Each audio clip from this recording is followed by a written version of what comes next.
আল্লাহ যদি হাসরের ময়দানে বলে, বান্দা এটা আমার দেওয়া জিহ্বা ছিল, কতজন রে ডাকলি বন্ধু।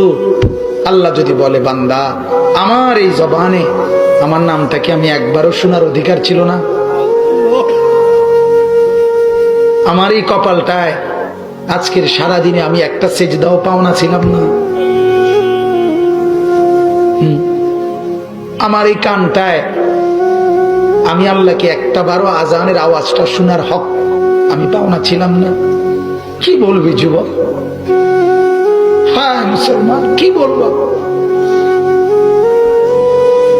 বলো না বাপ, কি বলবো? এক মা যদি বলে, মা তার পাষাণ ছেলেকেও যদি মা বলে, এরে বাপ 9টা মাস তোরে পেটে ধরছি রে বাপ, 2টা বছর তোরে বুকের দুধ খাওয়াইছি বাপ, বিনিময়ে তুই আজকে আমার মতো মা রে ভুলে গেলি বাপ, কেমনে রে সহ্য করলি? এই কথা বললে যত বড় পাষাণ ছেলেই হোক, সেও তো কিছুক্ষণের জন্য মাথাটা নোয়াই লাগবে।